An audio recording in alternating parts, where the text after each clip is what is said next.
Don't think you're special, Carson, simply because there's no one like you in this department. You don't change your attitude, I'll get you kicked out of neurosurgery faster than you say yassa.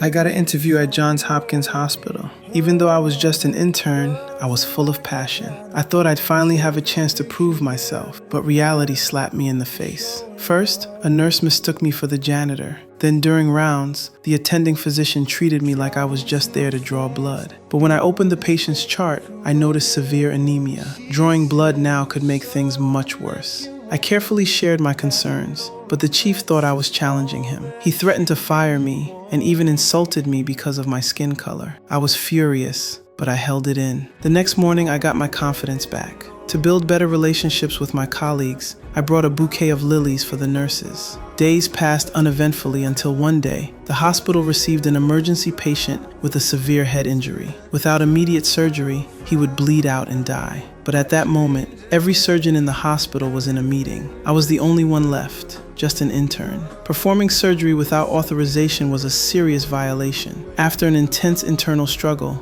I told the nurse to prep the anesthesiologist. I walked into that operating room with determination. Between the rules and a man's life, I chose his life. This took more than skill, it took courage. Under those surgical lights, my mind and hands reached a level of focus I'd never felt before. Every move was precise. After 4 grueling hours, I saved him. But the moment I stepped out, the chief called me into his office and chewed me out. I just stood there and took it. Then he said something I never expected.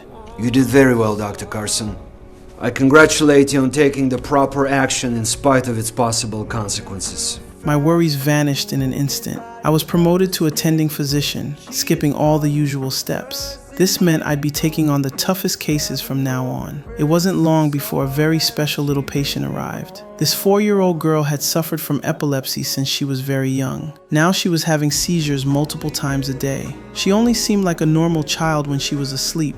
Her parents had taken her to every major hospital, but nothing worked. Johns Hopkins was their last hope. As her attending physician, this was the most difficult case I'd ever faced. So I dug through mountains of medical literature and found a possible solution. To cure this girl, we'd have to completely remove the left side of her brain.